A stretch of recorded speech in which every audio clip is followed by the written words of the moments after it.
Get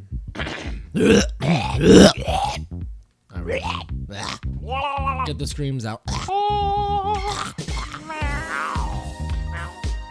How you guys doing? This is the second episode of Clearly Bored, a podcast. Get that semicolon in there. Is that a semicolon? The two dots. No, that's not a semicolon? No. Shit. What is that? That's a dot with the comma. Then what's this? Two dots. Just a colon? Is it just a colon? Yeah. That's just a colon. Okay. All right. Clearly Bored with a colon, a podcast. Making it like royal and regal. Yeah. You know what I'm saying? Because we're so royal and regal. I am. I don't know about you. So I wouldn't judge me. Judge all the way. Judge Ryan. Being judged. Judge Ryan. Anyway, because you are not good at banter, we are going to continue with this agenda. Agenda number 2. Wait, you're telling me we did another agenda for this? You did the agenda, boy. Did I? Yeah. Where was I? Clearly not doing a good job because this agenda sucks. Yeah, it sucks. No, actually, it's really detailed and it makes me uncomfortable. Like, this is like... It's like he's getting paid to do this. Like I approached this as like I was doing a final for one of my classes. Clearly. I just need a lot of research, a lot of detail. There's at least 50 bullets here. Yeah, well, Ryan, you have high standards, and I needed to... I do not have high standards. When it comes to agenda, yeah. All right. Apparently, I'm a testy motherfucker. So, anyway... So that was our opening remarks according to his agenda. Yeah. So I'm so sorry for that. All right, let's kick it off. Since you made the agenda, you start the party.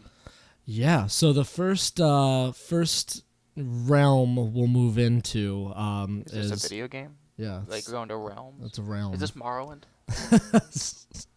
The first thing we're going to talk about today is musical topics. A lot of news coming out.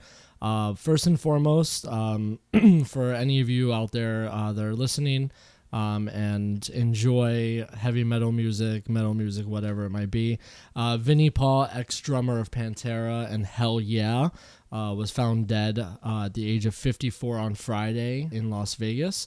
Cause of death is still unknown. We'll probably know within the next couple weeks or so, but I know that the metal community was mourning that loss. You ever listen to Pantera? Right? I've listened to them. It's, of course, really sad. I know that his brother, 14 years ago, was shot on stage. Yeah. Which was horrible. Dimebag. I remember that. I mean, I liked Pantera for what they were. I'm not, an avid listener. Yeah. But it's, I know he was a huge icon. And he brought a lot of, he kind of paved the way for a lot of, I don't want to call it Screamo, because it wasn't Screamo at the time, no. But, he paved a way for a lot of that power metal and harder stuff. Yeah, and Vinnie Paul, he had his own record company as well, or record label, I should say. It was called the same thing as his band, right? Big Vin. It was Big Vin Records. I know that he had a bunch of bands on there, just always trying to find talent and whatnot. So, I mean, it's really sad to see him go. Like you said, he paved the way musically. Him and his band as well as brought in lots and lots of people into the music industry by kind of, scouting them and giving them opportunity. So I think that's pretty cool. Sad to see him go. He was also in a lot of other bands other than Pantera. Oh, yeah. Pantera and Hell Yeah were his two primary ones. Mm-hmm. But yeah, he was like one of those journeymen. Like he started a lot of projects. He filled in for a lot of bands as well. So yeah, I think it's pretty cool that Pantera and Hell Yeah that's just a part of it. But he was much larger. Well, I was reading the article on your agenda, italics over your agenda. Yeah, specify that. That he actually, him and his brother started off playing glam style metal, which I find very entertaining. Yes, yes, big Kiss fans, big Kiss fans. Oh God! Too. All right. Yeah. It's actually I called my dad on the phone yesterday because we had an opportunity to chat for a little bit, and I was like, hey, did you know that Vinnie Paul passed away? And he was like, man, him, his brother. He's like, that's super sad. My dad had actually seen them on their first ever tour with Black Sabbath open up. That's cool. In Nassau Coliseum back in the 90s probably or something like that. Some reason I thought Pandora. Pantera? Pandora. Pandora? Pantera was that was bad. I'm sorry. For some reason, I thought Pantera was much older. Yeah, actually, yeah. I mean, like, right, you would think so. Yeah, I thought they came out like maybe the early 80s and like actually just started playing in the 70s. But yeah, no, I was surprised to find out that in 1986 they only just got their singer. Yeah. Phil Anselmo, man. That was pretty badass. What is he up to now? He's in I know the last time I did check, he was in a band called Down. If I'm not mistaken. But he's still very active. He's still very active in the music scene. I haven't really checked out the band. It's like, I think from what I could recall, the band was like a sludge metal type band. But he's still very, very vocal, very present in the music scene. And he seems very political based on what I'm looking at here. Yeah. So this was an interesting story. So I heard a few stories about A Perfect Circle on tour. And apparently, as fans were going into the arena, and this was on their UK tour, their most recent UK tour, which I think is still going on, fans were told that they were not allowed to have their phones out.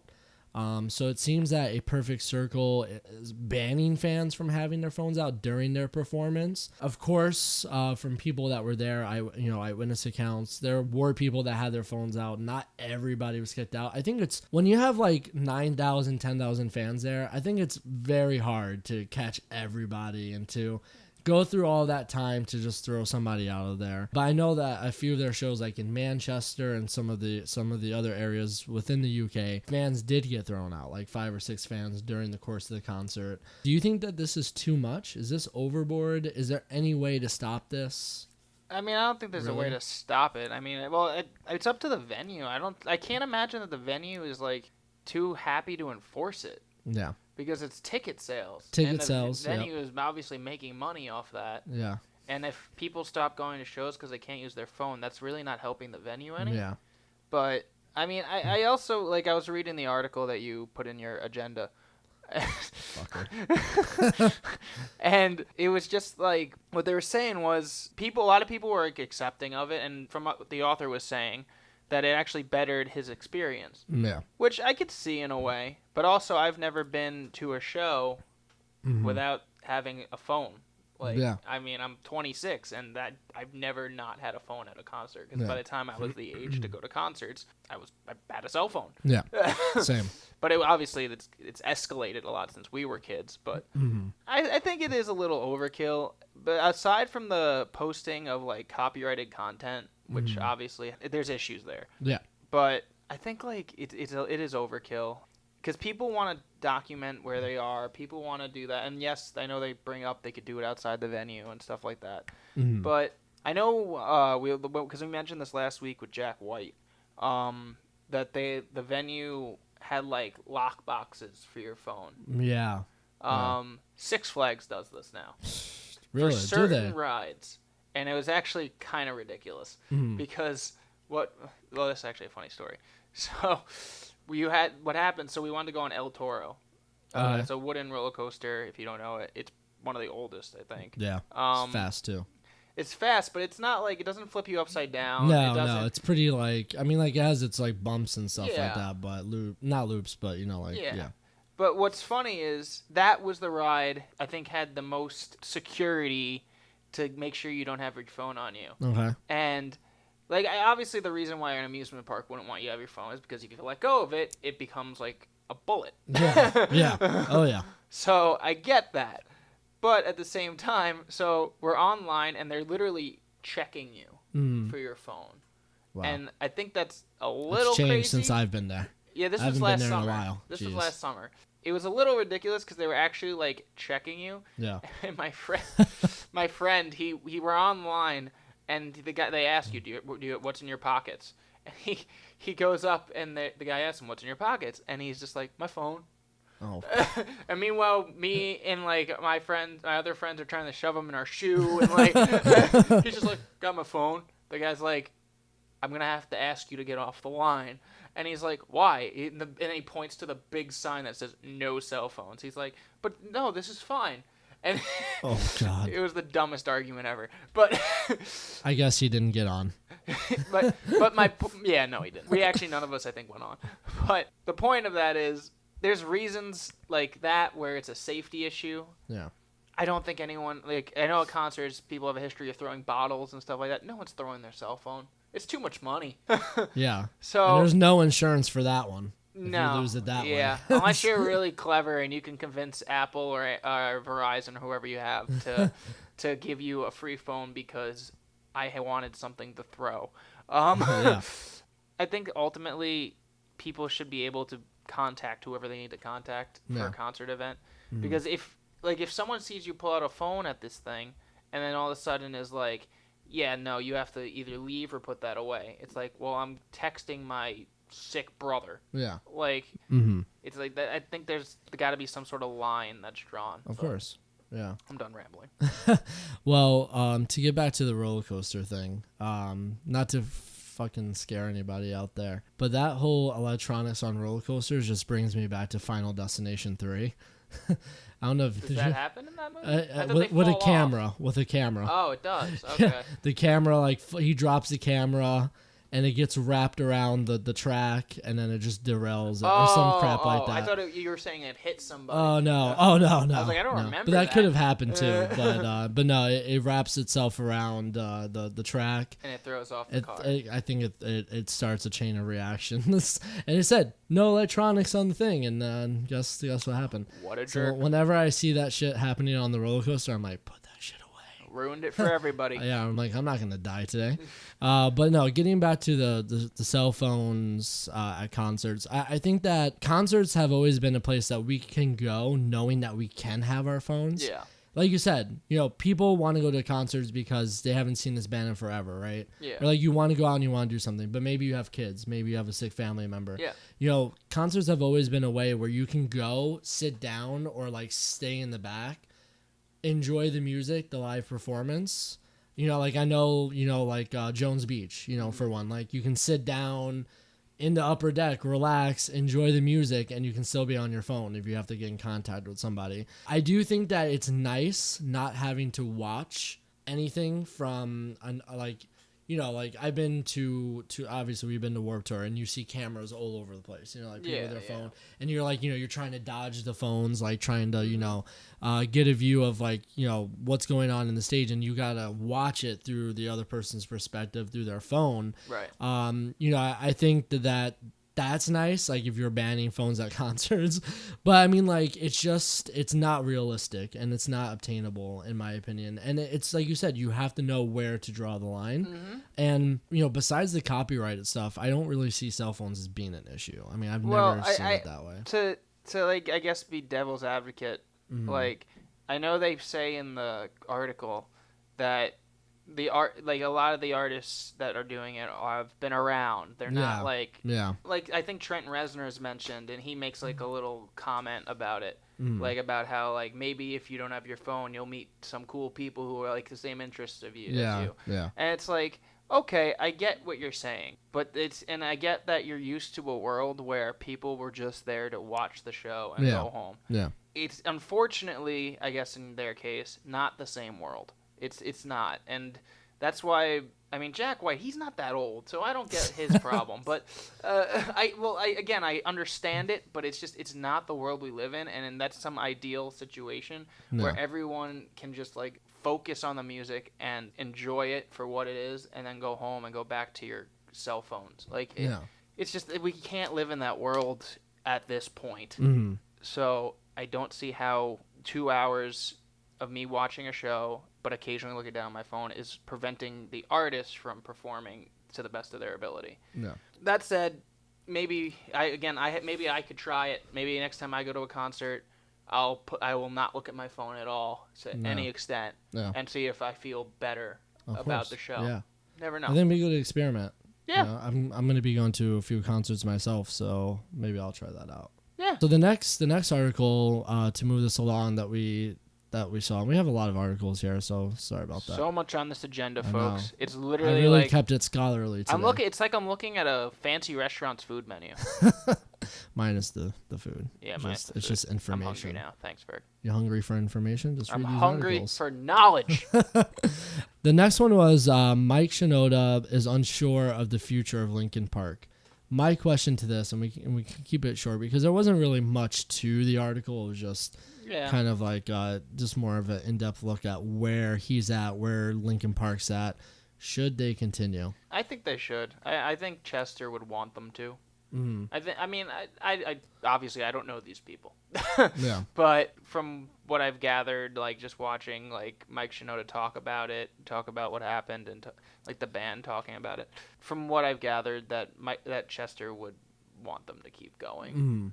That said, obviously Mike mentions in the article that like nobody can sing the same way. Yeah. Yeah. So that's and he mentioned like that Memoriam concert that they had last year. So that I watched it. It was really very nice, very good. No, it was none of those singers as good as some of them were.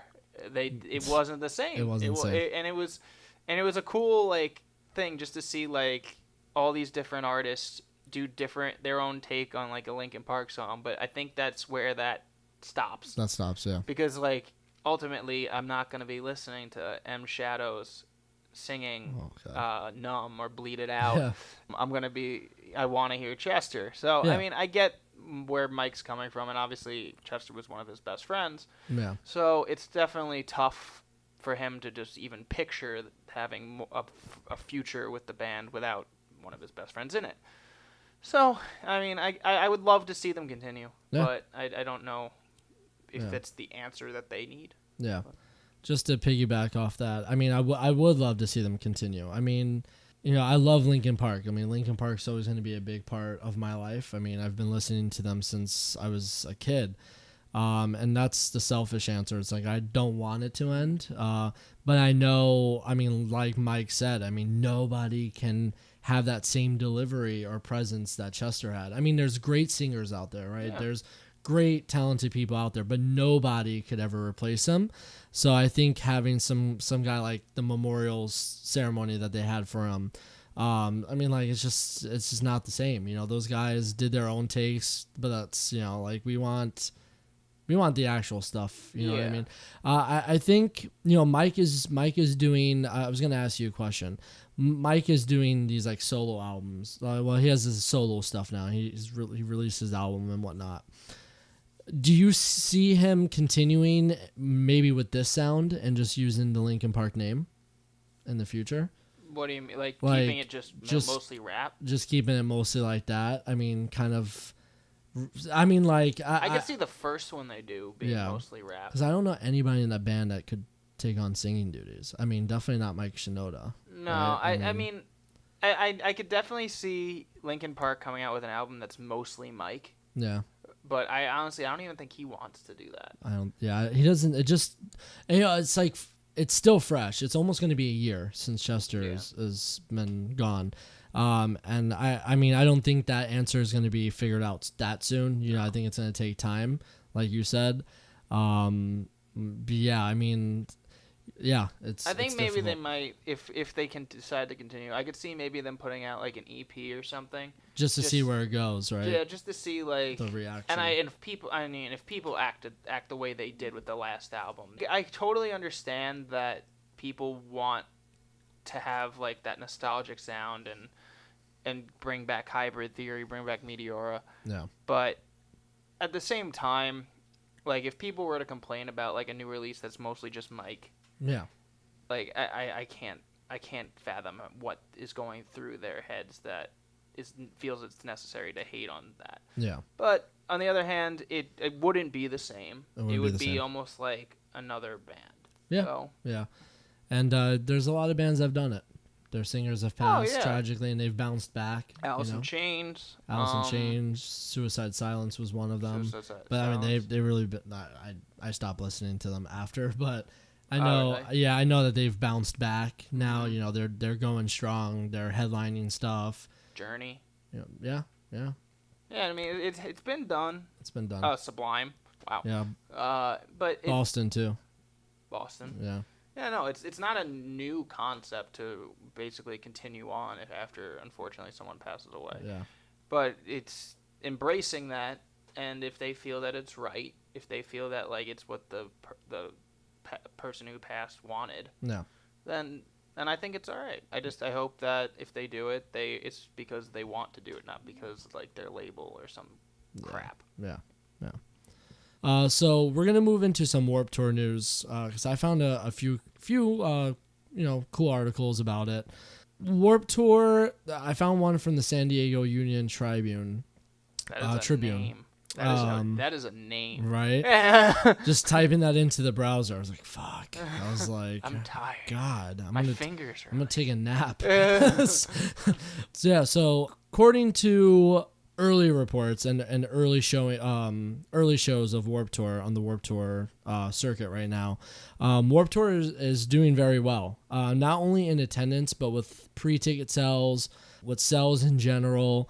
I believe San Diego, the one in San Diego and Pomona, sold out completely. I think they had like a 5,000 or 6,000 increase in fans from last year's event attending. So, I mean, I don't know if this, I mean, like, it's the last full country run, right? So, I mean, that's probably why. I mean, that's what I'm going to attribute it to. But it's so funny because, who's the guy that runs it? Kevin Lyman. Who's like, oh, yeah, we're doing so much better. We're selling a lot. I'm like, yeah, well, a little too late, possibly. Yeah, well, that's he kind of. I don't want to say he like digs at people, but he does make a valid point. Yeah. He's like, well, now that it's going, people have a change in tune. Yeah. It's like, because you don't know what you got till it's gone, and it's gone. It's gonna be gone very soon, and then I'm sure unfortunately, people are just gonna go back to what they were doing and not caring. But I mean, I'm not gonna mince words. People don't care about this type of music anymore as much as they did in the past. Like in 1995, you had bands that were still Starland Ballroom level, like at the time Green Day and stuff like, and Pennywise. And now a lot of those bands either are gone or they're stadium level. Yeah. And because the way the industry has changed, I feel like a lot of these types of bands can't even get to Starland Ballroom level. Yeah. So it's changed a lot of people's perspective on the tour. And if you're a dedicated follower of that type of music and that scene, you're going to go. But there's obviously a lot less of those people than there are people who just want to listen to the hits. Yeah. And, I'm just going to read a few quotes from this article here just very quickly. But it's, Warped Tour, it says here in the article, has been the victim of changing musical tastes, a glut of competing festivals, and a growing preference for social media over real-life experiences, which I think is very true. It's very easy to watch a concert from home. They're streaming it now. Governor's Ball streams it online. You don't even have to go. Tickets sell out anyway pretty quick, and they're expensive. For like 3 days, it's like almost $400. You know what I mean? Like, which young kids have that type of money? Yeah, Firefly, same thing. The EDM festivals, they all stream them online anyway, so you get the concert there without having to go to Florida, pay for the plane ticket or whatever. Yeah. But I have to admit, Kevin is sticking to his guns. I mean, he says right here, and I'm directly quoting him, I'm not going to chase the trends. I'm not going to chase hip hop. I'm just not into doing that. So. And this is I was reading that article, and I didn't know that he used to work on as Lollapalooza? It was Lollapalooza. He was like a manager. Was it a man? It was like a booking manager or something like that. Yeah. Yeah, I didn't know that actually. I didn't realize. I thought maybe he just came from some sort of event background and decided to start this. I didn't realize he actually came from a festival that is now huge. Yeah, and then it also says here, Lyman says, as of June 5th. They've sold 11,000 advance tickets for San Diego. Wow. Last year, there was only 8,000. So, I mean, like, that's... I mean, it's a jump. It's a jump. It's actually, and considering Warped Tour started in California. Yeah, it's always been, there's always been that's like a mainland over there for Warped Tour. And any of those festivals in general, I think, that come around. But that's saying something, and I guess in a sense, too, that, and even in California, sales are dropping, and... the bump was not that big. I mean, it's a big bump in terms of like ticket sales. Yeah. But it's 8,000 to 11,000 in concert standards. I might be wrong. I'm not in the concert running industry, but that doesn't seem like a massive bump to me. No. I mean, yeah, I agree. But I mean, it also depends on like venue restrictions and stuff like that. So I mean, if the venue can only hold 11,000, then you did a pretty good job. Yeah, exactly. So yeah, so I mean, I wanted to share that. I thought it was pretty cool.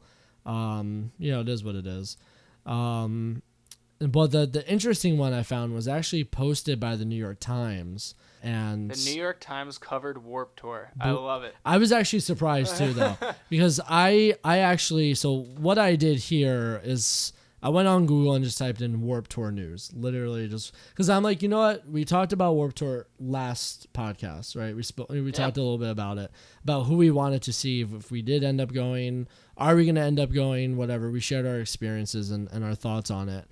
So I was like, well, let me, it started on the 21st, right? Let me investigate, see how it's doing, what people are saying about it, any early reviews, is it worth going to, is it not, what have, people's experiences been. On the name of the agenda. Right? Yeah. But then I came across this article by the New York Times, and I was like, oh shit, the New York Times is covering Warped Tour. Times must be rough over there. Oh. I don't know. Hey, is that a pun? Listen. The New York Times must be rough. So I came across this article. It's titled, "It was 11 guys on a bus and then me. Women on Warped Tour." As the traveling punk rock extravaganza begins its final full cross-country run, the women who performed on a male-dominant festival tell their stories. I think it's very interesting the disparity between the amount of female band members and male band members on that tour. Mm-hmm. From what I was reading, I don't think it definitely didn't seem intentional. Yeah. But I don't know the inner workings of the Warped Tour brand. Yeah. But it definitely was interesting to get a lot of perspectives. There's a lot of like red flags topics in there that are obviously alarming. Mm-hmm. But there was also a lot of cool little tidbits that were in there that were talking about like how every male band member sort of acted like a big brother in some sense. Yeah. Which was nice. Yeah. Yeah. When I first read the title of the article, I was like, oh, this is not going to be good. And it does have, like you said, some red flags. Some alarming things. Some very alarming things that you're like, alarming things that, I mean, with everything that's going on, it's like, it's very alarming. And I mean, like, it's a male, like you said, it's a male-dominated, or the article says it's a male-dominated tour. I was, like, very shocked that out of the 84 bands on Warped Tour, only 7% of them, I think, had women members. I think they said. It's crazy. You don't think about it. You don't think about it because I feel like nowadays there's so many awesome girl bands and artists that way more than there was back then. I mean, back then in the day, the 60s, the 70s. I mean, we had great female artists back in the day, and we had great female bands, But I thought there was probably more than that on Warped Tour, or maybe a little bit more. I feel like I see awesome punk rockers, like girls there. I don't know, but yeah, I mean, like, I guess you just don't think about it, how much it actually makes, what the disparity is there. Well, it's because I was going through the article quotes like all different female musicians who have been on Warped Tour. Whether they're the singer, the drummer, the guitarist, whatever. And this is a long list, which is awesome. But this is huge. Also since 1995 that they're accounting for. Yep. And putting it in that perspective, that's not that long of a list. Yeah. And it's not that long. I obviously didn't get everybody, but it's very interesting. Like, I see a lot of bands here who I've listened to in the past or currently, and it's like, they have a female member, and there's actually a lot of bands here that I want to check out because I've never heard of. Yeah, same.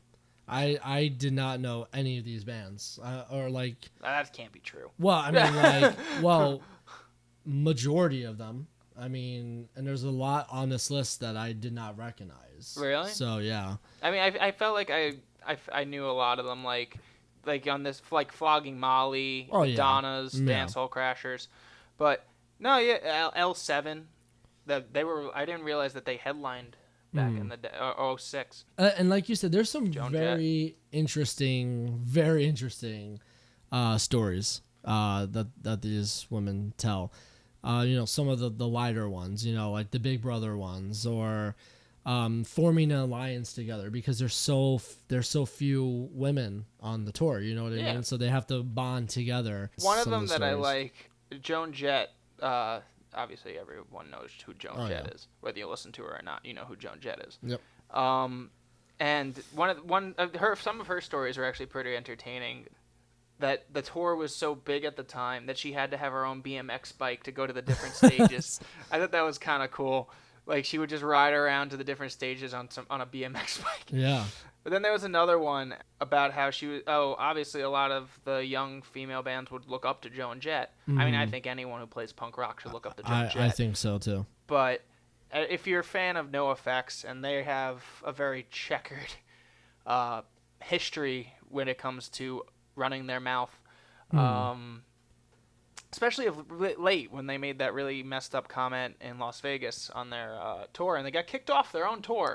Wow. Yeah, that's what you get for being a jackass. But she was talking to this band, and they were cut off by Fat Mike, who is the singer of NoFX. And Joan Jett was just like, "Excuse me, I'm talking to these ladies here." Yeah. And Fat Mike just stands there like that I like hearing stories like that because it like kicks people off their pedestal. Like, just because you're in like a band that's been around since the beginning of Warped Tour, it doesn't give you a right to just overshadow somebody because of gender or because of their status as a musician. I think that's bullshit if they try that. Yeah. So I 100% agree. But I do it. There's like we can post the article on our Facebook page so you can see it. Just because there's a lot of interesting stories here. One band that I've actually worked with in the past, Dollskin, hired all-female crew to help them with their sets throughout Warped Tour this summer. I thought that was pretty cool. Yeah. But it's definitely, these articles are always important. Yeah. Like, they bring a lot of light to things that you wouldn't normally know. And I never thought about this before you sent it to me. So yeah.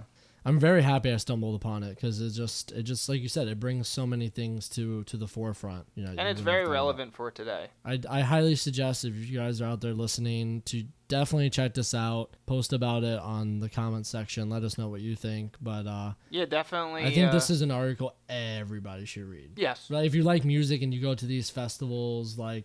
And it's because you said it's very relevant with today. It's and some of it would shock you. Like, they have Katy Perry on here, who did play Warped Tour a few years back, and I love what she said. Yeah, she has some good comments. Well, here, I'll let you quote her if you want. I'm not gonna read the whole thing, but her last part said it felt good not only to be able to keep up with the boys, but do it all in heels. I just think it's that's so fucking badass. It's quite sassy. You know, yeah, because like we think of like Katy Perry, like, but like then a pop star. She's so badass though, and she's like, yeah, I was able to keep up with the boys, but doing it all in heels. And she did. Like, if you saw some of those videos from when she was on Warped Tour, she came out like makeup, like ready to go. Ready to go. Like, she came in ready to go and performed pretty awesome. I mean, whatever your opinion about Katy Perry is. And to basically, for where they were, it was a controversial show for her. Very controversial. Because she's not punk rock. She never was. And her album at the time was called One of the Boys, which makes that comment even better. But yeah, no, it's cool. Like, there's a lot of good things in here, and definitely check it out. Yeah, I liked very quickly. I liked the section on a male-dominated tour. How did you approach your performances? I just thought that was so cool. You know, they have some really interesting stories. You know, about how, you know, women in these bands, how they went out and approached each of their shows, knowing that it was, you know, a lot of males on tour. There's a lot of males in the crowd and stuff like that. And one really cool one was Stella, I can't pronounce the last name, of Dirty Little Rabbits. Costudas? That is a hard last name to pronounce. But, you know, she's like, I had this idea in my head, and I'm quoting her directly. I had this idea in my head that I wanted to completely embrace my femininity. Like, completely just go over the top with it. So I had this designer custom make me 5 sparkly tour dresses, and I did my hair and my makeup for every show. Kid Das. I don't know. I just think that's so cool. Man.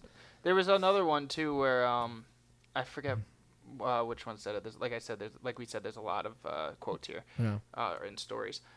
again with no effects. The drummer of No Effects one year broke his thumb and he couldn't play. So they had the drummers from Green Day, Pennywise, and a couple of others, a couple of others come up, and only one of the drummers was a girl. Girl, right? Yeah. And after she played, and each member who came up played like 2-3 songs, because remember these sets aren't very long. No. And she finally goes up, and every single one of the male drummers who just played jaws were dropped. and this is like No Effects songs. They're not like groundbreaking beats and stuff. They're fast.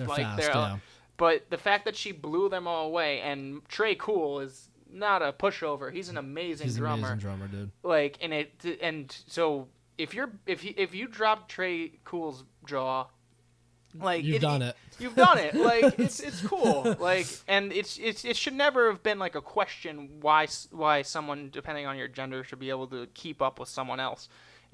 That doesn't make sense. Yeah. But I think it's really cool when like there's like those show up moments where it's just like, yeah, I can do this too. Yeah. Like, it's cool. Very interesting stuff. If you guys go out to the Warped Tour, for those listening, if you guys go out to Warped Tour, let us know how your experiences are. We would like to hear them.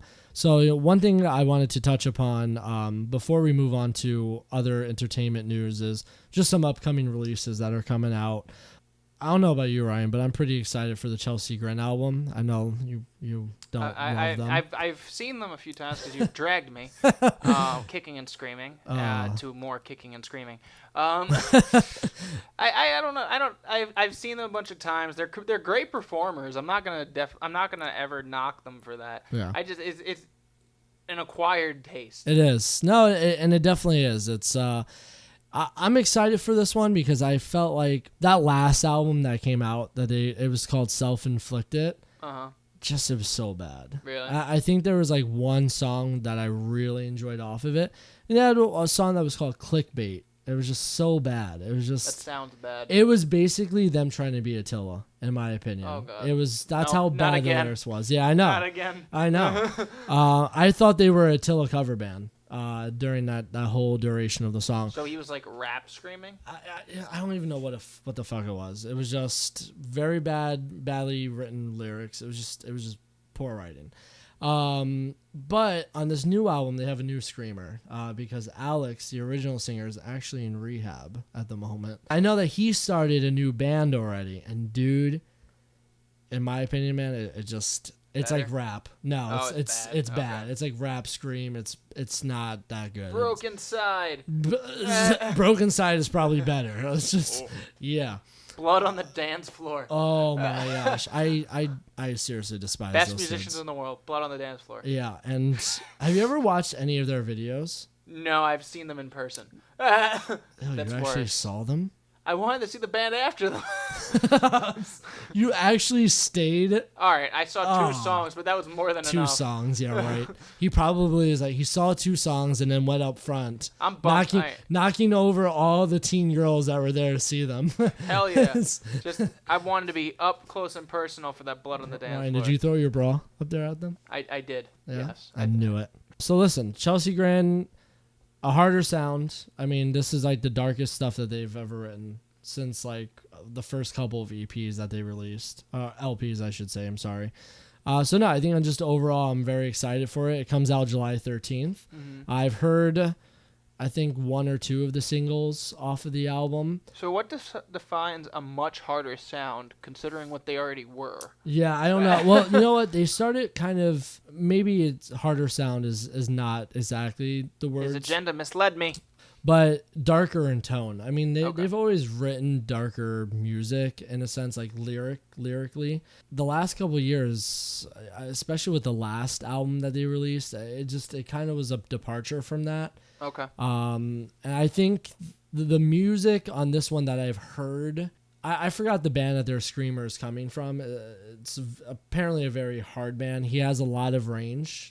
That was the thing that with the ex-vocalist, Alex, he had broken his jaw on tour a very long time ago. That's awful. And because he broke his jaw, he didn't have the same kind of range anymore. Like I can imagine. I mean, like, you're screaming on tour every day. You know what I mean? It wears your jaw down. And he didn't break it from screaming or anything like that. I guess he like may have gotten into a fight or fell or something like that and broke his jaw. So he just hasn't been the same since then. And that's always been a criticism from fans. It's like, oh, there was this, like, the first album was really good. And then, you broke your jaw, and it just has never been the same after that. Right. And that's always been a criticism. And, fans are easy to criticize. If they don't get something exactly the way it was, and you're a diehard fan, you're very disappointed. You're like, oh, it's never going to be the same. And I thought that their second album was actually very good. I thought the stuff after that, like, even though he had a new delivery style, vocal delivery, I thought the music was still good. And then, like, as it just kept going in, he kept canceling on tours because of his alcoholism and stuff like that. He had a lot of health issues because of his alcohol abuse. So I just think that it was just time to now drop him, move forward. They used to have like 5 or 6 people in their band. They're now just 4 people. So It's one guitarist, a drummer, a bassist, and now the screamer. So interesting. So now they've downsized. They're 4 people now, but I wonder how they keep that sound. That's actually what got me curious, because they've always on the first LP that they released, The Desolation of Eden, I saw old footage from when they were touring. They were just like kids at that point. They had like 7 people on stage. They had like 3 guitarists, a bassist, a drummer, and a screamer or whatever. You know what I mean? Like, they had like 6 people on stage, 6 or 7. And it's like ever since then, they've always kept that, or at least they've always had 2 guitarists. And now they're going towards that downsizing the group, keeping it with 4. So I needed to listen to it, not only for the new screamer, but to see what the guitarist is doing now, because they've always been a band that have always relied on having 2 or 3. Pedal board must be insane. It has to be insane. I mean, like, you're a one-man army now on guitar. You're used to having 2 other people there with you. Because the songs I have heard, they're very full. They're not very full. It's like you're in they very much are soundscapes. Oh yeah. And to do that on stage, it must be extremely hard to replicate. So I maybe they're gonna do some looping. I would. I mean, they do a lot of that. Yeah. You know what I mean? A lot of bands now that are very in depth and very technical in the studio, when they perform live, they always have some kind of loop going on. That's like the rhythm. You know what I mean? They play the lead parts or whatever. But I don't know. I mean, like, the guitarist that's in the band now is very talented. I think he's been there for quite a while now. So we'll see. But it's like, if they're performing older songs too, you know what I mean? Especially older songs where there's 3 guitarists in the studio, 2 guitarists in the studio, maybe this Eternal Nightmare album is more geared to just benefiting him because he's the only guitarist, but it's going to be hard to do. Yeah, it'd be interesting. Yeah. So last week we edit our podcasts, clearly. I think we need editing. We do need editing. This is just, if you heard the raw version or the unedited, the director's cut, however you want to word it, you would run it. It's just a giant bukkake at this point. Wow, that got dirty. All right. Well, so we originally had a segment last week or 2 weeks ago about E3. But that was before E3, and then all of that became irrelevant. So we're doing it again. Literally, now that we know everything that happened at E3. Yeah, so it made more sense to talk about it now. So, kick it off, friend. Yeah, dude, Resident Evil 2, man. I'm excited. Completely. So, our take is on remake games, like remastered games. Like, oh man, we aren't huge fans of spending $60 for the same thing that has the exact same glitches. Looking at you, Bethesda. Yeah. I mean, Skyrim 5. I was like, Skyrim 5? Wait. Oh, sorry. Skyrim. Sorry. Oh my god. Derp. Elder Scrolls Skyrim. And I was excited when it got re-released. I was like, yeah, dude, like, and Ryan's the same way. We went out and bought it. It was glitchier than ever. It was nothing. It didn't even really look any different. It didn't look different. There wasn't any improvements on Yeah. it. I think it included the DLC. I think that was it. Yeah. And I'm just like, no. That was $60. Yeah, and I've gone L.A. Noire by Rockstar, because when I was growing up, I just thought that was like a first of its type kind of game, because you had like that investigative. It was a very original game, but it was very flawed. Very flawed. Oh my god.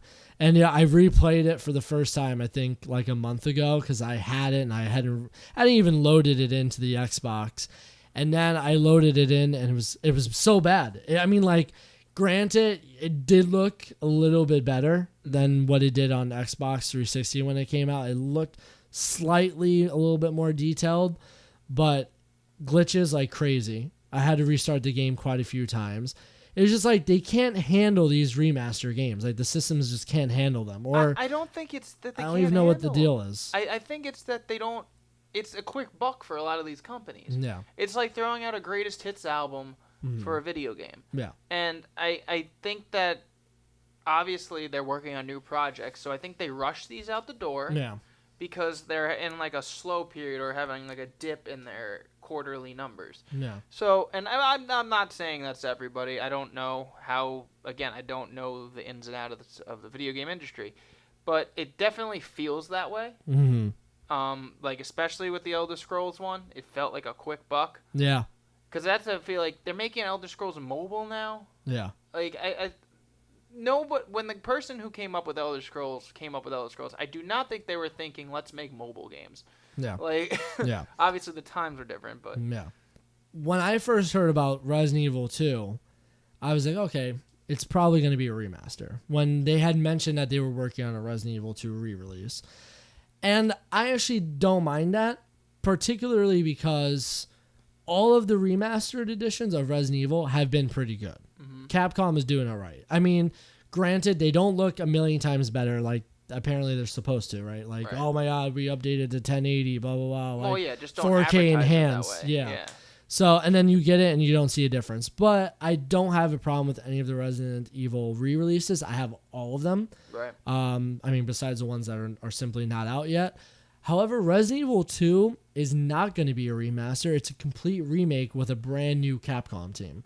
Interesting. And so, I mean, they already have about 20 minutes of gameplay out that you can watch on YouTube that, somebody gained the rights to broadcast. And it looks absolutely breathtaking. I mean, they definitely changed a lot of stuff on it. I think they have like new voice characters, characters that are, I should say voice actors. They have new voice actors, it seems. They also added in a whole bunch of characters that were actually originally kept out of the original game. Interesting. And they brought them back in. So I just think that it's I don't know what the story is. I don't know if does it have the same storyline. I'm not 100% sure. Because in the original Resident Evil 2, it came with 2 discs. It came with Leon Kennedy and Claire Redfield. You could play as both of them in their own separate campaign mode. That's cool. And then they intertwined throughout the whole thing. So it's like when you were Leon and you met up with Claire, you could actually see by playing her storyline where she was at that point and how she got there. Very interesting for a game that came out like for PlayStation. It was just like very awesome. Like I thought it was pretty cool. It was very ahead of its time. So I don't know if they're still going to allow you to do that. Right now, they're only showing Leon. They haven't even shown Claire. But it seems like they kind of reimagine things, redesign things. And there's been a lot of criticism late of Resident Evil. I played Resident Evil 7, which was the last one to come out. I actually thought it was a very good game, but it's definitely not what people imagine Resident Evil being. I mean, first of all, Resident Evil is usually a third-person game. Right. Like you get to see it was a first-person game now. Right. It took place in Louisiana, which is like strange, like because it's took place in like the deep south. It took place alone in a house, and you were trying to, as you were going through this house, you were like, how how in the world does this connect to Resident Evil? It just did not feel like a Resident Evil game. It felt like an Outlast game. That's like what it felt like. It had that same dynamic. Don't get me wrong. The game was absolutely scary. I every corner that I went around in Resident Evil 7, I changed my diaper because that's how intense it was. And that was the criticism that Capcom was getting, is that they went from a survival horror game they went to action games. Like if you played Resident Evil 4, 5, and 6, they're all like action, fast-paced, melee games, kind of like just not how Resident Evil was in the very beginning. You know what I mean? You didn't melee people. I mean, you knifed them to get them away from you and then ran away or whatever if you didn't have bullets, but you never kicked them. You never drop kicked them. Like, there's one part in Resident Evil 5 where the main one of the main protagonists, Chris Redfield, punches a boulder with his bare fist. Sounds like a bad towards idea. the end of the game. I was just like, this is not Resident Evil. I mean, don't get me wrong. 4, 5, and 6, besides maybe 6, but 4 and 5 have remained a staple of the series. Like, people actually like the game. The games were good. But why would they? What excludes 5? Because you just said like. Oh no, I said besides 6. Sorry, I maybe have missed. Okay. 6 was, they kept the same thing as 4 and 5, the same type of gameplay, but they just had too much going on. Like there was like 3 or 4 campaigns you could pick from. That's kind of cool though. It was kind of cool. No, it was great. And then, but I just felt like they didn't execute very well with the story. The story was highly disappointing. So I mean, Resident Evil 7, they had to do something different. They were like, they had to do something. People wanted that horror element. They wanted to be scared. That's what it was. So was 7 successful? 7 was very highly successful for the Resident Evil campaign. But now that, Resident Evil 2, they're remaking this game, I just think it's kind of cool. It's going to be very scary. It sounds like they're doing it from the ground up. And to go back to what we were saying before, I think that because of that, I think it's going to do a lot better than, say, some of these other remakes. Obviously, Skyrim did very well because of what it is. Yeah. But I think an actual remake could hopefully get the idea in some of these other companies' heads, too, to do something like this. Obviously, it's a bigger undertaking. Yeah. And it sounds like they're basically just restarting this game like from scratch, which I respect a lot. I respect that, too, yeah. And it's like, that's the way to do it. And it's also a good way to re-energize your fan base. Seriously, because everybody's excited about this. Because you have different ages now too. A lot of people. I mean, I'm old enough, but I didn't have a PS2 at the time, and I never played Resident Evil 2. So this would be a very good way to jump in and kind of get like. Obviously, there's the movies and stuff, but they're different. Oh God, they're so bad. And they're bad. So bad. But like. And they're the most successful video game franchise to be put into a movie, and the movies are terrible. That's saying something. That says a lot. That they're the most successful adaptation, and they're not even closely based on the video games, but I digress. Sorry. No, yeah, but I just think that it'll hopefully it'll change things if they start doing more remakes like this. Yeah, and I'm really hoping that this is what the future holds for remakes. I really do, because I think after this, like, it's going to change the way I hope so. Yeah. But going back to Bethesda, we finally have actually we finally have a teaser for what happened on E3. We finally have a teaser for the new Elder Scrolls game, Elder Scrolls 6. 2019 to 2000, in between 2019 and 2020, we're hopefully gonna see it. Yep. I'm looking forward to something new. I hated Elder Scrolls Online. I have no interest in the mobile game. What is it called? It's like Blades, right? Something like that. Elder Scrolls Blades. I think it's going back to like the roots of like what Elder Scrolls was when it first started, like the arena. Yeah, stuff. yeah. I actually have those, believe it or not. On the computer? Yeah, because GameStop was having a like 50% off sale on it because nobody was buying the computer games. I mean, I'm surprised they work. And well, yeah, they work, and I have an Asus, like a very expensive fucking computer that I probably paid way too much and shouldn't have, but they play them perfectly on there. I try getting into to 1, 2, and rough 3. Time. Oh, the rough times. I was just like, what the fuck is going on? Because it looks like Doom. Yeah, it basically is like, it looks like Doom and like Minecraft. It's pretty pixelated. I'm like, oh, I was like, this is rough. I'm gonna skip these. Minecraft was a big deal. Oh god, my sister was upset. I actually never got into it. I did not like Minecraft. Was the one. Oh, did you? Yeah. I have some great college stories about Minecraft. Oh god. if you, I'm not gonna go into all of them, but I just say, imagine spending hours and hours and hours on creating a world with your friends, and one of your friends, while you're all asleep, burns the whole place down. Oh, it was amazing. That's funny. He set booby traps in each of their characters' bedrooms, and he just had them all hooked up with red dust to levers, and he had a hidden room with death levers. Oh God! And I just remember he just pulled the lever, and the whole thing just went up in flames. Yeah. It was fantastic. That's great. That's great. So much butt hurt. Yeah. So much butt hurt. Oh man, that's major butt hurt. And just to warm it up, he painted my friend's sheep different colors. Oh. It was amazing. I just remember 4 a.m. just waking up in my dorm, seeing my roommate just sitting in the dark on his computer. Bro, what are you doing? I'm destroying everything. Hits the key, and I'm just like, holy shit, they're gonna be mad. That's great, man. You could do some really funny things. But yeah, I mean, we finally get Elder Scrolls 6, like you said. I mean, like, how long have you been waiting for this? I feel like a pretty long time. It's like been 7 years. 2011. To the internet. When did Elder Scrolls Skyrim come out? I think it was 2011.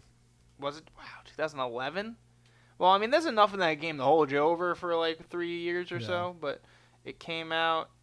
Wow, you're right. The end of 2011. Yep. Wow.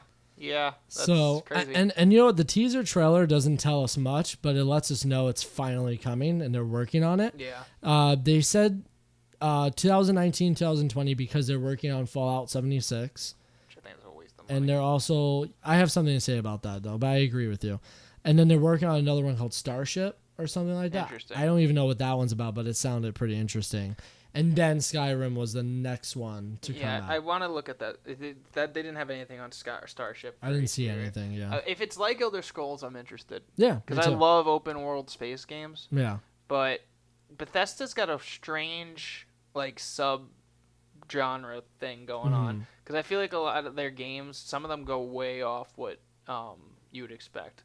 Yeah, so I think that's pretty cool. But I think you should post this link in the description for this YouTube clip. Which link? The one for Elder Scrolls that I'm looking at right now. Oh, the teaser? No, that's not the teaser. That's a funny ass commercial that I think it has I think it's Keegan from Key and Peele. How many times has Skyrim been like re-released? You know what I mean? Yeah. It's like it came out in 2011, right? Mm-hmm. Then all the DLC came out with it, right? Right. One point or another. Then they re-released it to make it the collector's edition with all the DLC for the Xbox 360, right? Right. Then all of a sudden they release it for next gen systems, saying that it's been fully remastered and it's shittier than what we originally. Fully remastered and shittier. Pick up your copy today. Yeah, right? At a GameStop near you. Well, no, they wouldn't say that because they don't make money off that. That's true. So then they re-released it for that. The collector's edition with everything in there. It's amazing, blah, blah, blah. You get it. It's a piece of crap. Okay, whatever. They've released it for the PC. Okay, great. They've done the same thing with the PC. And it's on Wii and Switch. Switch, yep. You're right about that. Yes, yeah. Okay. Re-released it there now, right? Then, even better, they re-released it for the VR system that came out for PlayStation. Probably doesn't look any better. They're like, oh, definitely not. No, because the VR system, I'm guilty. I have it, but I got it. You buy everything. I got it pretty cheap though. I had a lot of trade-ins I put towards it, so I actually only paid like $100 for it. All your trade-ins probably equal to like 17 cents each. Nah, actually, believe it or not, I got more than that. But yeah, you get pretty shitty value back for it, as we all know now. So then they released it for the VR, and it's, I mean, it's cool. It's like, all right, you get to play in VR, but really, how long are you gonna play that game with a VR system on your head. You know what I mean? Like, do you want to do that? You could, I every guess, day? theoretically, for a very long time. Yeah, I guess so. So this commercial is Keegan from Key and Peele, the bald-headed guy. Awesome dude, funny guy. He's sitting on the couch, and he is trying to decide. He has the remotes laid out for all the game systems. Xbox One. He's like, nah, PS4. Then he has the Switch. And he's like, So then he like goes to his Alexa. And he's like, Alexa, play Elder Scrolls. How would that work? Oh, it was great. You have to watch it. You know, it's like, oh, you're approaching the dragon, but you only one more hit would kill you. You have 4% health. He's like, health potion. Use health potions. So it sounds like D&D. Yeah, basically. And then she's like, you have no health potions left. He's like, how much cheese do I have? And she's like, you have 457 cheese in your inventory. Eat all the cheese. And then the wife comes back and is like, honey, the doctor said you can't have all the cheese. He's like, you're right, honey. You're right. You're right. She walks away. He's like, eat all the cheese. So it's just basically voice controlled. That's so whole funny. narrative. It's great. But it was this commercial developed to just make fun of how many re-releases Elder Scrolls has that's had. really good. So I think you should definitely post that for the listeners, and you should even check it out. I think you would get a crack out of that. But no, I think it's so cool. It's finally coming, and that's awesome. I feel like Anthem is going to be your thing. No, it's not. It looks You don't like think shit. so? I like when I saw Anthem and I saw it's a new BioWare project. I was like, I can see Ryan just jizzing everywhere. I would, because I love BioWare, but EA has ruined BioWare. I'm one of the few people. Like, I feel like I like everything that everybody hates. I like The Last Jedi. I like everyone. Ryan against the world. That's what it feels like, man. It's hard. I'm fighting all of you all, but. No, I liked Mass Effect Andromeda, and I beat it before they put all the like patches in. Yeah. I liked it as a story. I thought it was a fun game. If the things aren't perfect, I'm not gonna like nitpick necessarily. Yeah, it had issues. It clearly had issues. I think for the first 15 minutes of the game, the sky was the ground. Yeah. But it wasn't that bad of a game, and I think EA kind of screwed themselves over with it. Not kind of, they did. By forcing the release date early, switching the people who were making the game to Battlefront, and midway through the production of the game, I think that was stupid. And EA, obviously, we know, is out for money, and they've had like 3 or 4 incidents in the last just 2 years alone that have very much proven that, like Battlefront 2 and like the first Battlefront, or the first quote unquote Battlefront. Yeah, I was gonna say. But yeah, I'm not looking forward too much of it because also it's an MMO. I'm not big on MMOs. Apparently, there's a campaign. Mm-hmm. I'm betting that campaign's like 5 hours. You know, it's funny because I was reading up on the game because I've been seeing it just broadcast, like, just advertised everywhere, like GameStop, like it's a big thing, pre-order now.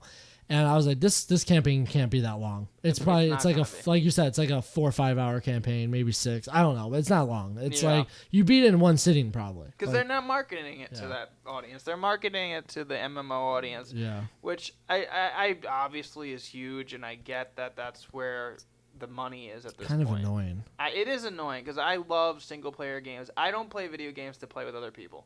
I mean, I don't. But I'm the same way. It's not introversion. It's not. It is introverted in a way, but it's not. I do play video games to get away from people. Because that's like, you go from one extreme to the other when you start playing online. It's like, it's just not fun. The only multiplayer game that I play currently is Battlefront 2, and that's not that often. Oh, okay, yeah. So. Yeah. The only games online I play, I'm a big FIFA guy. I play that online all the time. And Battlefield. But I feel like FIFA's a little different because it's obviously just 2 people going against each other. Yeah. So you just want to play someone who's not the computer. Yeah. That I get. Yeah. But 2,000 people on a map gets a little dumb. Battlefield. But I love Battlefield. I'm guilty. Battlefield, this last one that came out was just absolutely fantastic. They got it right. I mean, EA got something right, it seemed like, game-wise. How long was the campaign for that? It's actually pretty long. Wow, all right. The campaign, I think they said it's like 12 hours long, 13 hours long. It's pretty long. Yeah. For an EA game. Yeah. Especially one that they're marketing the multiplayer over there. Yeah. To companies that focus on MMO's credit, I feel like they're not yet marketing to the younger audiences. They are in a sense, but I think they're still marketing to our generation in some ways, and they are being realistic with our generation in the sense that we're at the age where we can't just sit and play for hours and hours and hours. We have to go to work. We have other responsibilities, and what we can do is play for 20-minute matches, and just shoot things. Yeah, which I get the logic, but you're also snubbing a very big portion of your buyers. Yeah. And I would much rather have a Friday night or Saturday night or, wow, that sounds sad. Yeah, a Monday sad. Night or a Tuesday night to myself where I could just play Assassin's Creed or I could play Mass Effect and just have fun with the campaign. Yeah. But they're shunning that audience. The next one, we're not going to go too much into this one because I haven't played a Gears of War game in years. I did like the last Gears of War that came out. I thought it was pretty good. What I found really interesting is like the future of Gears 5 because after they kind of fixed everything with like Marcus and his son, and because like the last game was really I'm probably spoiling it for you, but you probably don't care. And if it spoils it for you guys, it's been out for like 3 years. That's your fault. You probably should have played it already. I'm sorry. There's no remorse. Stephen King says that too. It's like if you haven't read the book, it's been out for like 30 years, so you're at a loss on that one. I don't feel bad. But no, Gears of War. I really enjoyed the last one. I've enjoyed all of them for the most part. I really did enjoy the last Gears game because it focused on the dynamic of like Marcus and his son, and that kind of took center stage in a sense. But they introduced a really awesome character, Kate Diaz, who's like part Locust in a sense. Okay. So like she's like basically a hybrid mix, I'm assuming, and they talked about what God of War like did this year, how like they had to think about what the future of God of War would be, and like they focus on the father-son dynamic there. They did that with the last Gears, so there's a lot of questions of like Marcus and JD probably won't be the main focus, and Marcus has always been the focus of Gears of War. You've always had that focus as him. So like now the new main character it's going to shift. It's going to be a whole different point of view. But I think it brings in an interesting storyline. I mean, like it's going to be very emotional from what I saw. It's going to have like an emotional storyline. It's going to be her searching and trying to find out more about her family. So it's going to unlock a whole new kind of different storyline that you're going to explore that you haven't been able to do in Gears of War. Kind of sounds like what they did with Uncharted. Yeah, exactly. Especially with that last Uncharted. Which was fun. It was fun. It was good. Yeah. It was different. It was a different Uncharted game. You know what I mean? Like you still had the core elements there. Yeah. I mean, it was the same game, but it was a different perspective, and I enjoyed it. It was Tomb Raider. It was honestly Tomb Raider. Yeah. Yeah. So the next one is Halo Infinite. Is Halo still relevant, Ryan? I want to finish it. You're the biggest Halo guy I know. I'm not the biggest Halo guy. I'm the guy who doesn't play Halo for the multiplayer. Yeah. I play the 3-hour campaigns. Well, that's the thing. I loved Halo 1, 2, and 3. I mean, 2 everyone had an issue with, but I can't remember why. No. It was years ago now. But 2 I remember was the one that everyone was like, are you fucking kidding me? I loved 4. I thought 4 was really good, and the way they introduced the characters and created a plot between the Chief and Cortana, and even the villain was pretty decent, and the graphics were incredible. Yeah. And so I actually really liked 4. Is 6 even going to have 9.8? What is it? 9? Oh, it's 383. 383. Yeah, they're the developers, right? Because it was 383 and Bungie. They were the two separate ones. Yeah, after Bungie finished. So this is a 383 one. 383. Yeah. Okay, so I'm looking forward to it. I know 5 was kind of a dud. I've tried. I think you even lent it to me. Yeah, I beat it. I think I beat rough. it too. It was because they were trying to... They wanted to make something where Master Chief wasn't the main focus, kind of like what they're doing with Gears, I guess. Yeah. And they created like this team who you really don't have much development on. Yeah. You get a little bit here and there. It kind of felt like they were trying to like combine the main Halo games with ODST. Okay. It definitely was like mashup that they were trying to create that just kind of fell flat. Yeah. And it was really short. Mm-hmm. At least 4, I think, was like 10, 11 hours. Mm-hmm. This was like 4 or 5 maybe. Yeah. And it was like... the cast was like Nathan Fillion, and like it actually had like acting cast. Yeah. And like everything looked great. Yeah. But at the point that they're at with these games, you don't have to market the multiplayer. You don't. Mm. Halo is always going to be a game where you can jump right into the multiplayer with your friends and just do it. Yeah. And I feel like that's the same thing with COD. Like, if you're playing COD, they don't need to market it. That's why you're buying it, pretty much. Yeah. So if you're going to do that, there's really not much improvements they need to the multiplayer. You might as well make a campaign that's worthwhile. Yeah. Otherwise, I'm so glad they're not making a Halo MMO. That would have been a freaking I'm actually disaster. surprised, though. No, that would have been a disaster. I'm surprised. Because for a game that was never open world, very straightforward, go through the motions. Even in the world, you have limits of where you can go. Yeah, I mean, it's just a big world. Yeah. But, yeah, no, I am looking forward to Infinite. I hope that it ties things up nicely. Unfortunately, they said that they have games, like, lined up for Halo way past Infinite. Oh, yeah. I was hoping 6 would be it. I was hoping 6 would be like, this was our trilogy, we're done. Yeah. Apparently not. So after that, I'm gonna probably start feeling a little tired because I just wanted to wrap this series up because that's the thing, like with movies and stuff with me. If you're gonna start something, finish it. Yeah. I hate that, like with all these reboots and everything, because one wasn't financially successful. Instead of trying to make the next one better, they're just like, nope, scratch it, wait 3 years, make another one. That pisses me off. Yeah. But that's kind of what I feel like they're doing here, and I hope that it's not the case. Yeah.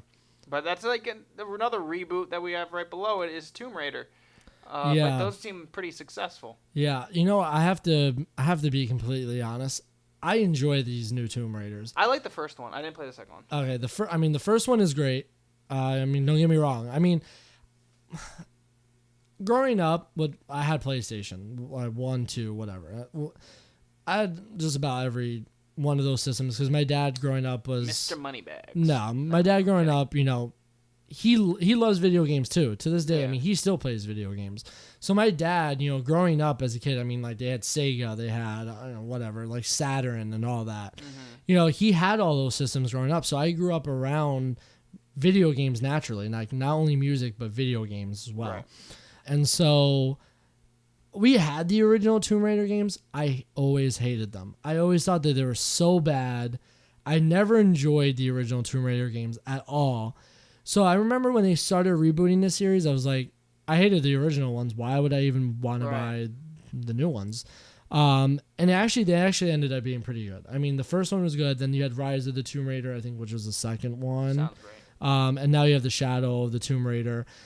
It had so far as really good pre-release reviews, but from what I'm hearing, they've added a few different things, but not much has changed. So like, it's basically you're getting the same game. It's like if you played the first two, you know what you're expecting in this one. It's not very different. Right. Which is what I heard.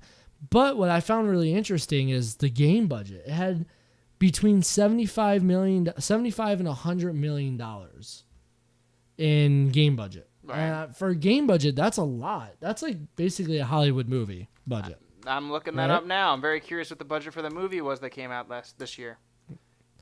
Because I'm wondering if they're comparable. Yeah. Yeah, that'd be interesting. But yeah, I know that the games are following the movies are gonna follow the story of the games. Mm-hmm. I think that's a little weird that they're releasing them as they come out. Like as they come out. Yeah, that's a little weird. So the budget for the movie was 90 to 110 million. Wow. And it was successful. It made 273.5 million back. I wanted to. I didn't see go. it either. I heard it wasn't very good. But again, watch it if you have another opinion. We'd love to hear it. No. But yeah, so compared to what was the budget on the game? The game was the budget $75 to $100 million. Not that far behind. Not that far behind. So I mean, like, I mean, just it's a big game budget. I think that's awesome.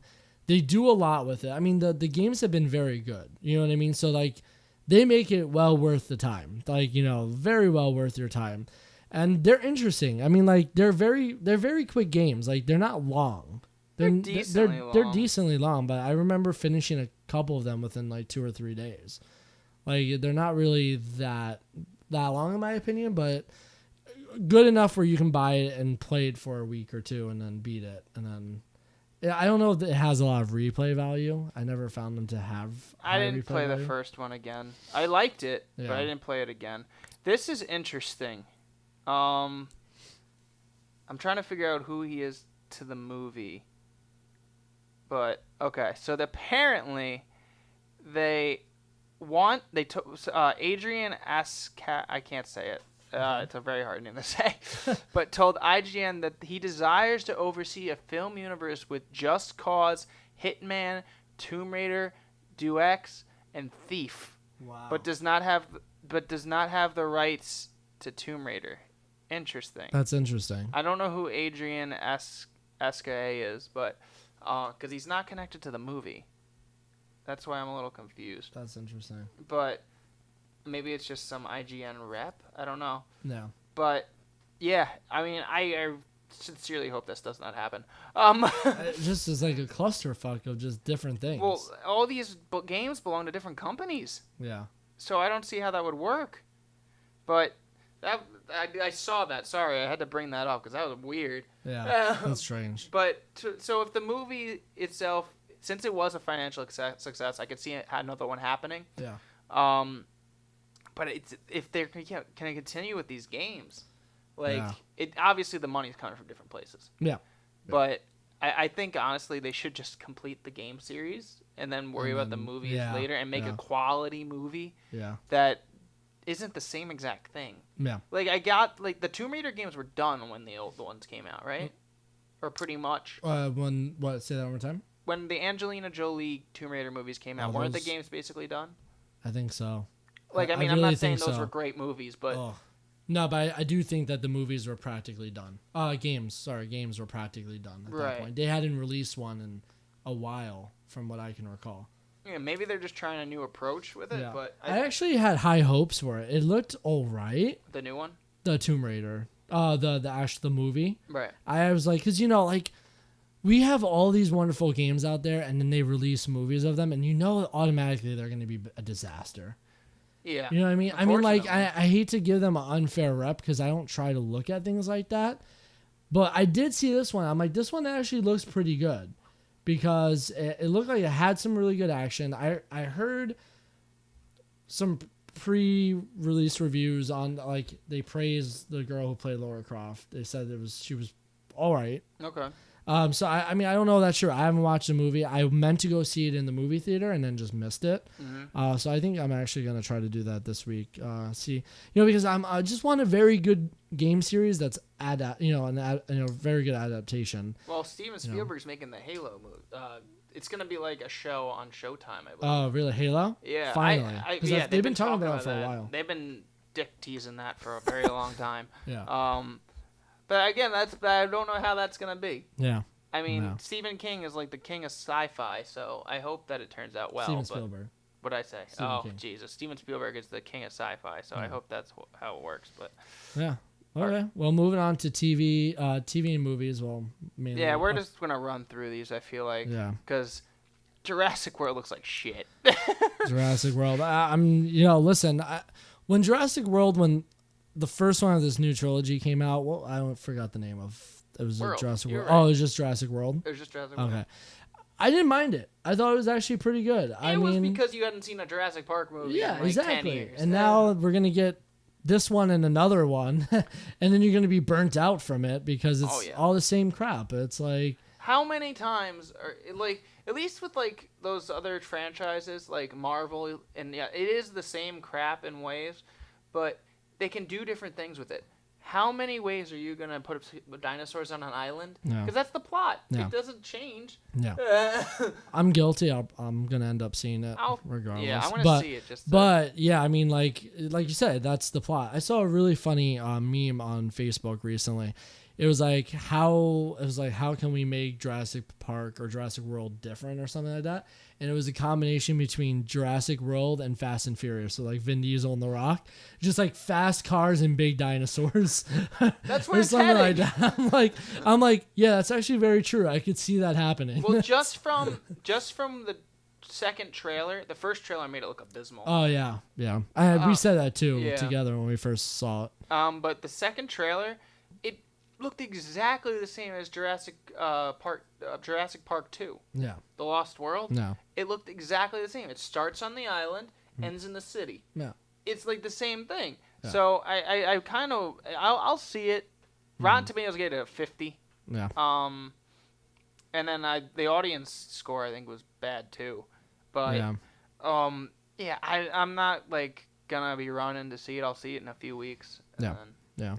I do want to see. I know we talked about this in the past. I do want to see Ant-Man and the Wasp, basically for the end. Yeah. I want to see how it connects to Infinity War and see who turns to dust. Yeah. So it's still a couple weeks out from being released. It has no rating yet, but. While I was on IGN yesterday, just looking up some game news, the pre-release reviews have been ultra fantastic. Positive? Great. Yeah, super positive. People are saying that the movie is ultra funny. It focuses on a small scale plot, but that's okay because that's what that type of movie needs. It's not an intricate, complex plot.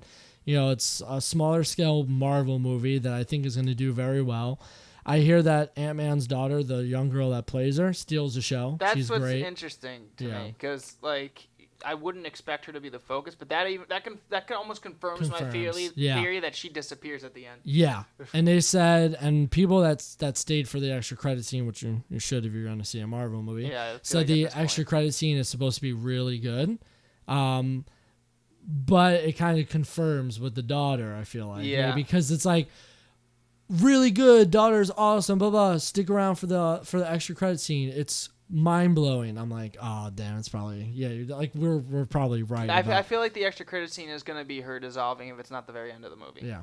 So I'm interested to see that, and I think it's good that they got the Wasp finally in it, because this whole time the Wasp is a major Avenger.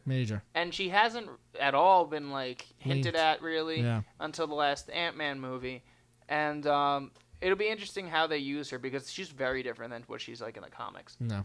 Because in the comics, she's like a fashionista. She's very much into trends and stuff like that. And this, she's more of a scientist. I think she is. Yeah. So it's gonna be cool to see if they can get them both into Infinity War Part 2. I hope they do. Yeah. The Equalizer you have on here. Equalizer 2 with Denzel Washington. Oh, that looks. It's Equalizer 1. Listen. I'm thinking Transporter. Oh my God. Yeah, those movies are overdone already. It's like if they make any more, I'll die. Because that last one was terrible. 2 weeks later, sees a trailer for Transporter 10. Goes to see it. But the Equalizer 2. Listen, if you want to see people get pulverized, this is the movie. I mean, basically, it's just a badass Denzel Washington, who's a former CIA guy, assassin, whatever. Just this guy is great. Equalizer 1 scene that I can recall, it's like he walks into a room, he's about to kill these guys, obviously, and he times himself on his watch to see how fast he can kill them. Oh yeah, it's really freaking cool. I remember the trailer for that. So I mean, I don't know. I like those type of movies, regardless of plot. I think it's fun just to go see people get beat up, and the action in it is going to be good. So cool. And same thing with Mission Impossible Fallout. Can't wait. Yeah, me too. Honestly, they're all so good except for 2. And I remember when 2 came out, I was in love with it. But then once I started learning about film, I was like, okay, 2 sucks. But. Yeah. But no, I have not. Outside, my first reaction from all Mission Impossible movies was never this is stupid. Yeah. I very much look forward to it. I remember Ghost Protocol revamped it. Really, it really did. And everyone was just I'll go see it. And they're just holy crap, that was good. I think we saw that when we were in Orlando. Right? No, that was the other one, Rogue. Oh yeah, you're right. This one. Ghost Protocol, I didn't even see in theaters. I think I saw it on demand. Okay, gotcha. Yeah, I'm very excited. And one reason in particular, I just want to say, we finally get to see Henry Cavill with his mustache. Right. That costs like $2 million to green screen out to CGI out. of Justice League. So kudos to the mustache. And honestly, from the trailers, the mustache looks very significant and very nice. Yeah, it plays a big part in the plot. I hope so. Yeah. I hope it like actually punches somebody. Yeah.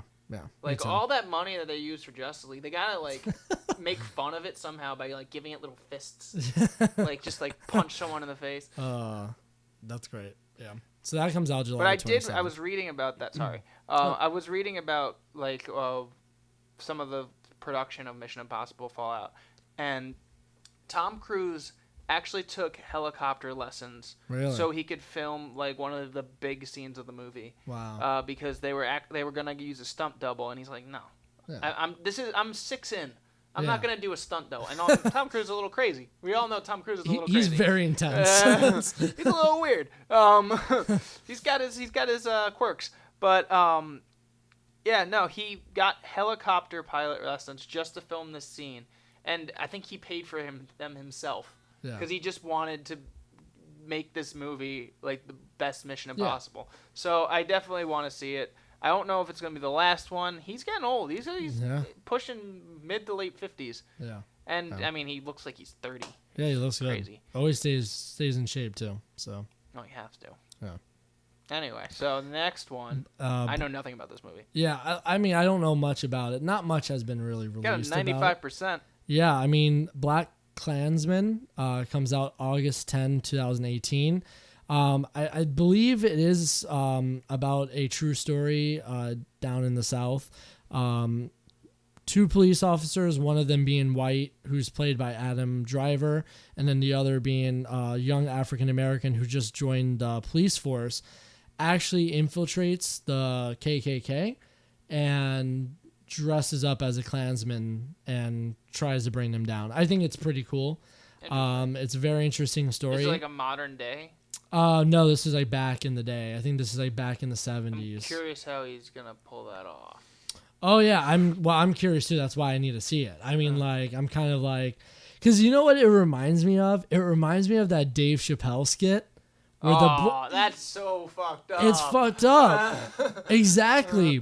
But that's what it reminds me of. So as soon as I saw that, I'm like, wait, this was real life? This actually happened? Tell me this is a serious movie. It's a serious movie. Okay. I mean, like, first of all, you can't, I mean, like, I feel like you can't make it that light, right? Yeah. But I mean, like, I haven't really watched many Spike Lee movies, so I don't know. Oh, it's Spike Lee. It's a Spike Lee joint. Okay. As it says on the poster.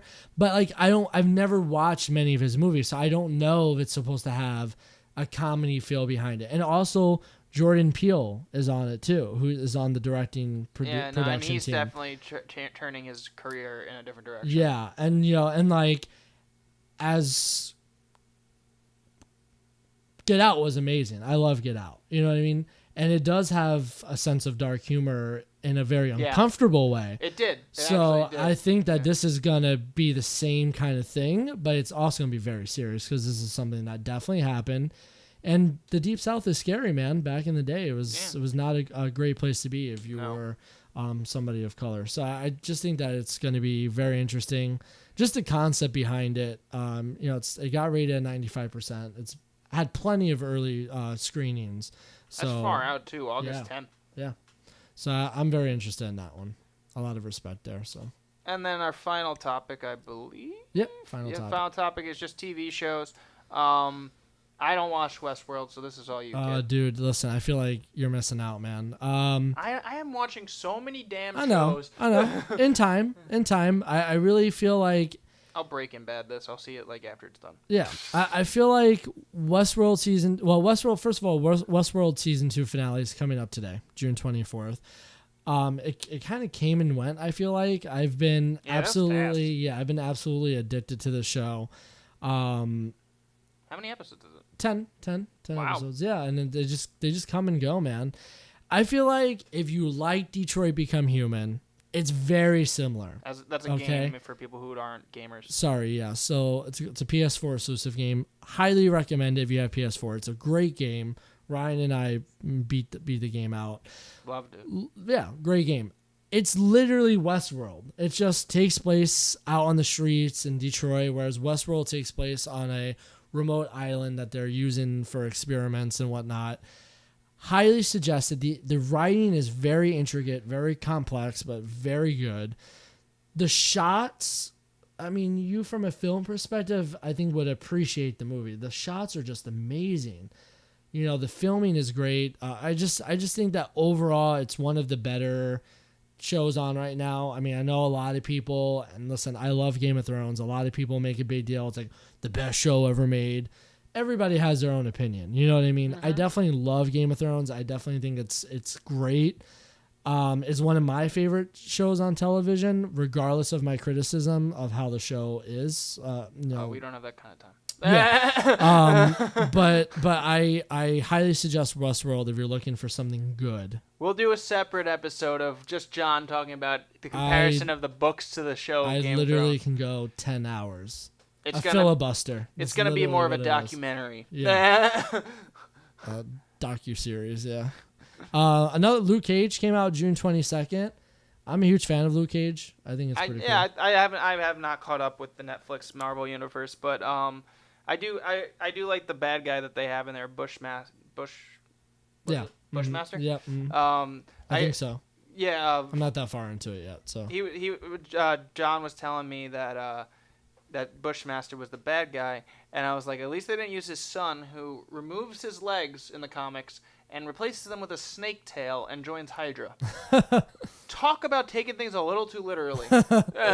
Yeah. Great acting. I love the soundtrack. I mean, it is what it is. It's a Netflix Marvel show. You know what I mean? Like, some of them have been good. Some of them haven't been very good. You know, I mean, depending on what your preference are to the characters and the story. I really think Luke Cage is good. I mean, all the characters in the series are likable. I mean, the villains have been pretty good. It's been pretty good. I like it. Cool. Another one, I don't know if you've heard of this one. Have you heard of Ozark? Yes. It's Jason Bateman. Jason Bateman. I haven't seen it. Amazing in this show. I mean, you know, I always like picture him in like these comedy movies and like doing like roles that are not so serious all the time. But this is a very good one. And it is very good. I mean, the show got very good reviews because of his acting in it. And just the dynamic of the cast as well. It's coming back August 31st for its second season. Awesome. I binge watched the first season within like 3 or 4 days with my mom. But we're big fans of it, so I think it's pretty cool. Cool. Game of Thrones final season returning in 2019. Most of the cast on the show have finished already. I believe that. Like their main scenes, but then they have to go back to shoot some of the smaller scenes. I forget who told me. I think it may have been you. The battle scenes, some of them are taking like 3-4 days just to shoot because the set pieces were so big. Yeah, the set pieces are humongous. Yeah, I mean, you know, this season, I mean, for any of those out there who watch Game of Thrones, I mean, you know, I mean, it's the battle for good and evil. There's going to be so many battles going on, and really, good and evil is kind of it's very loose. Word. Yeah, because like you have the White Walkers, right, and the Night's King, who we think is really bad, and they go around, they kill people, but they were also used as weapons of mass destruction by the Children of the Forest, those little green people.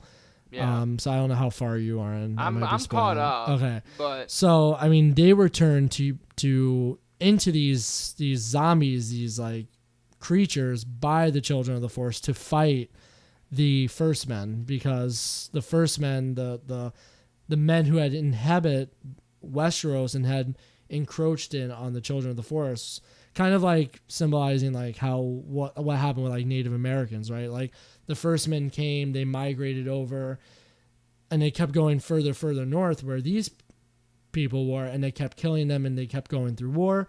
So in order to stop this war, the Children of the Forest created these diabolical creatures, these ice zombies, and then they just got out of control because they could. It's like because they can turn whatever dies basically into, and they lost control. There was too many of them and they couldn't fix the issue, and then for all these years they've been in hiding until the very first season of Game of Thrones where they start making their comeback. Right. But then on the other hand, you got Cersei, who is not wavering to give up the throne. Yeah. She's basically like, yeah, we'll help you. She is living garbage. Yeah, she's like, yeah, don't worry, the dead are coming. Yeah, we're gonna help you. And then everybody leaves. Yeah, we're not helping them. We're just gonna let them kill each other, and then we'll take on whoever's left and go from there. So she's also bad. And then you have Jon Snow and the rest of the realm. Probably the only like good-hearted person left. Yeah, literally the only nice guy in Westeros. Tyrion. Well, he's got an agenda, but he's a good person. He's a good guy. I mean, Davos Seaworth, a good guy. I mean, there's a lot of good people remaining. Jaime Lannister, believe it or not. He's redeeming himself. He's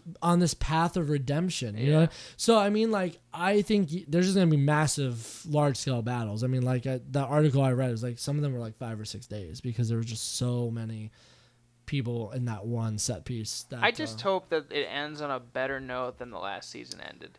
Like I said, I can go on. I have my own criticism about it, and I'm not only comparing books like to the show, because I'm not a dude that's gonna like do that. Like I do that on online forums and like I watch a lot of people that do YouTube videos like comparing books and the shows. So I'll leave like comments down below. I'm not obnoxious about like, oh, the book this. But I mean, like they've deviated. You know what I mean? They've deviated because like the other books aren't out yet. You know, so they have no direction. They have to kind of forge their own what they feel is going to be the ending to it. And George R. R. Martin's guided them there. But I mean, from what George R. R. Martin said, and the showrunner said that the ending is pretty much going to be the same. It's just that there's different paths of getting there from the show to the book. So I think I have a feeling that I know what's going to happen because I feel like it makes sense, but we'll see. We'll see what ends up happening. Castle Rock, a new Stephen King show. I think it sounds pretty cool. It's on Hulu, has a 4.6 out of 5 rating so far. It's out already? It's not out yet. 25th. July 25th, but for I guess like critics that have had the opportunity to view a couple episodes, I mean it's kind of like a misleading rating because it hasn't even really been out and they haven't seen too much of it. But it's going to encompass all his literary works that take place in Castle Rock or near Castle Rock. Okay. So like Cujo and The Dead Zone and all these other fantastic books by him. That's kind of interesting. And it's basically just a whole world based on all of these books. So like it kind of sounds like a Riverdale though. Kind of like that. I think that's what it kind of sounds like. I don't know if that's good or bad. I don't know. I don't know. I mean, Stephen King had hands on, but also J.J. Abrams is part of this as well. Interesting. And J.J. Abrams was a part of the other Hulu Stephen King show that came out. So they worked together yet again. So, and that show got critical acclaim. James Franco was in it. It did very well for Hulu. I think that this one is going to be pretty much the same. My focus is on Dr. Sleep. I'm excited for that. Dr. Sleep. Obi-Wan. Yeah, Obi-Wan. Ewan McGregor is playing, because I didn't realize until recently, Dr. Sleep is the sequel to The Shining. It is, yeah. Because it came out only in like 2013, the book. I know for a fact that Stephen King hated The Shining movie. Oh, he hated it. Yeah, so for the Shining movie, Stephen King had submitted in a script that he had written for the movie, and Kubrick automatically threw it out. I was like, nope. Wow. Nope, because in Kubrick's own words, he actually did not believe that Stephen King was a good writer. I'm surprised he adapted it. Well, he liked the idea of it. Oh. He liked the idea. Like, he read the book and was like, it's a good idea. It's marketable. It's a popular book. So, like, if I brought it to film, it'd be good. But there's things that I want to change about it. I have my own direction, my own Which was the kind of guy Kubrick was. Yeah, and Kubrick was a visionary guy. Like, he had a vision for what he did. And he basically was like, Stephen King was not a good writer. He's not a strong writer. It's like, and this is, a lot of critics have said this about Stephen King. Because Stephen King has even said it himself, that there's people out there that like his work and there's some people out there that don't think he's a good writer. So it really depends on like what you think of him and what you think of his writing style and whatnot. But I think in general, listen, Castle Rock, he's had some really good shows. Mr. Mercedes is amazing. You told me that was on direct AT&T TV. Surprisingly, very good. The Hulu 11/23/63 was amazing. And I'm expecting that Castle Rock is going to be pretty good too. Bill Skarsgård is in it as well. Oh, he's good. But he plays a minor character in it. But he's got some like known people, I think, in this cast. Yeah. So. So we'll hopefully not hopefully. We're not getting canceled because I run it. We'll be back in a couple weeks with another episode talking about some other things. And stay tuned for new stuff from Clearly Bored. I'm Ryan. And this is Malware Ferg. Infecting your ears. Well, yeah, thanks for listening, and we look forward to doing the next podcast. If you have any suggestions on what we should be doing or be tackling or anything like that, be sure to leave a comment. Maybe there's something that we haven't hit on that you would like to hear about. Yep. Thanks for listening. Thank you.